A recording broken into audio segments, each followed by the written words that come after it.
Football is still the topic on the SportsMax Zone. The Premier All-Ireland knockout competition in Jamaica inching closer to the final, with semi-final second leg matches set for the National Stadium East Field on Friday. Here are the matchups. Cavalier taking a 1-0 lead into the match against Dunbeholden, and Harbourview locked at 2-2 with Portmore, and the match starts at 5 o'clock, and that's Eastern Caribbean time. 6 o'clock will be followed by the Portmore United Harbourview game, and that match will come up later in the evening. Our in-house football analyst Leger Williams joining us on set now to talk about these fixtures. Well, we had discussed the fact that there are some teams involved in the Lynk Cup that still have their mind on Jamaica Premier League action, which is sort of a cluster for them because they had matches ending up with like 3 matches in the space of a week.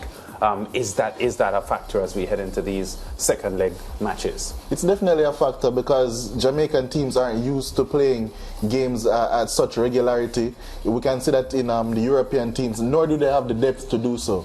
So in the European leagues where the top clubs are used to playing, weekend Champions League, weekend FA Cup, weekend again in the league, Jamaican teams aren't used to doing so, and especially it's at an unadvantageous time because when you think about it, this is the business end of the competition, so they have to be playing high intensity games in the semi-final of the Lynk Cup and then quarter-final of the Jamaica Premier League where they want to win these trophies. So it's really rough on the squads, but at the end of the day, they have been doing it for all the season. They haven't played that much football. So I think the squads will be fine, and there's a lot of rotation in between as well. So I still think we'll see some very high intensity matches tomorrow. Yeah, the opening game, how does that one match up for you? Because based on what happened in the first leg, there is a comfort level for the leading team, although a 1-0 margin is tenuous, isn't it? Yeah, it really is. Cavalier, they'll be looking to consolidate on their lead, but I think Dunbeholden were actually the better team in that game for large portions of it. Cavalier, they tried to hit on the break as much as possible. They ended up getting the better opportunities. They ended up getting the goal. It was an own goal in the end. So Cavalier could have ended up being further in front, but Dunbeholden played really well. They were really intense in their press. If they can keep that up is another question, but yeah, Cavalier, they'll feel confident, but I think Dunbeholden will also feel confident, especially in the way in which that they came from behind in the quarterfinal. They'll have that belief. They played well in their quarterfinal clash against Mount Pleasant in the Premier League as well. So they'll have a good belief, but Cavalier will be the rested team. They'll be looking to consolidate themselves in the final. Yeah, and that should be a pretty good first semi-final, Leger. The second semi-final, for Portmore United, Siobhan Walsh been in pretty good form. How crucial is he going to be in that second leg tomorrow? 2 goals in the first leg a week ago. How big a deal is he? How good is he, and how important is he going to be for them? I think he's a really good player, especially for the Jamaican game. Really physical. You can't take him off his ball at any point in time. Really hard job for the defenders. Not expressly quick, doesn't have express pace, but he'll get in behind. He has a really good finish on him, a reliable finish on him with both feet, I think, and he's good with his head as well. So Siobhan Walsh, she's a danger man. 6 goals in the Lynk Cup in all competitions. That's a staggering tally, especially considering that no one else is getting even close to that. He's been playing really well, and when you think about the creativity around him, the Emilio Rousseau from wing-back, Alvinus Myers from wing-back, and then when you couple that with Alex Marshall and Lamar Walker as well from right behind him in attacking midfield, he has all the service he needs, and he's been scoring goals for fun, so he's high on confidence as well. It will be a very warm time for Harbourview to stop him tomorrow. Yeah, and talking about Harbourview, Coach Ludlow Bernard and this entire Harbourview setup must feel as if they are in dreamland at the moment. Premier League in a knockout situation, and now in the knockout competition, the Lynk Cup, similarly. how difficult will they be to stop? When was the last time Harbourview lost a knockout game, by the way?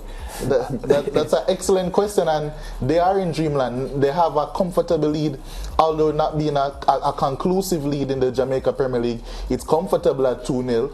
They have this game against Portmore where they are the better team. They're the one who got into the top 4. So although both teams are even in this tie so far, if you think about it, Harbourview, they'll feel extremely confident. They went from 6th place to champions last year in the Jamaica Premier League. Now in the Lynk Cup, they're in good form.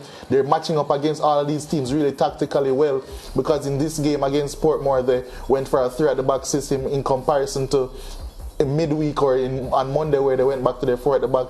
So they have a lot of variety in their tactical setups. They have a lot of quality in the squad. We know how, at this point, how legendary of a coach Ludlow Bernard is. He has everything that he could possibly need, and if there's anyone who's going to win the double this season, I don't think it would be Cavalier. It's leaning towards being Harbourview, if they can get over this Portmore United clash tomorrow. Yeah, well, Portmore has something in their favour. They've lost all their marbles so far, and the Lynk Cup representing their opportunity to get something out of the season.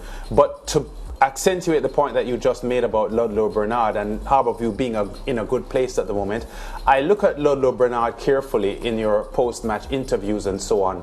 His body language, the words, the narrative, he looks comfortable. He looks to be very satisfied and very comfortable with where his team is at the moment. Yeah, he's getting everything that he would have wanted out of his team at the right time. When I spoke to him at the Lynk Cup, he was mentioning how much he wanted to have his team have something in reserve. They went out, they got the 2-2 draw, they didn't play the best. But once they got their goals, he was just convinced that, okay, we're not going to lose this game, move on to next week. Against Humber Lion, a different tactic in the JPL. They got the win, now move on to this game. They're taking it game by game. They're getting a lot out of their squad there. They don't have a recognized striker who's playing right now because of the injury to Colorado Murray, but he's mixing and changing up front, getting the results, getting goals from all over the field, defense, midfield. As I mentioned, they're very tactically astute as well, a well-drilled team. I like to think of Harbourview as maybe the Real Madrid of the Jamaican football in the world, just because they just know they just know how to win. Apart from yesterday, of course, I won't get into that. I was about to say, for this week alone, that doesn't sound good for Harbourview. Yeah. But continue with your point. I'm a general thinker. I don't like to think on the straight and narrow. Yes. But yeah, they have this aura about them. They just know how to win games. And Ludlow Bernard, especially at both the schoolboy level and the JPL level, he knows how to win. And I'm not giving any. I'm not going to say I'm going to give a score. I'm not going to say I'm going to give a result. But I would not be surprised if Harbourview go through. All right, 10 seconds, Leger. Tell me the team's going through to the Lynk Cup final. Come on, aren't you the, what does he call it, Lance? Prediction guru? Well, yes. It's not what I call it, it's what everyone else calls, and I just run along with it. Okay, whatever you say. So who will be winning tomorrow? Harbourview Cavalier is the final of the Lynk Cup. Harbourview Cavalier, Lynk Cup final. Sounds pretty good. Sounds like a really good final, and Lynk should be quite happy if those are the two teams that get there. The truth is they should be happy with any two teams that get to the Lynk Cup final. Legit, thanks very much. You will have a lot more work to do because you'll be on commentary duties tomorrow. So all the very best with that. For your big task tomorrow. We take another break on the SportsMax Zone. Lance will be at the track after the break.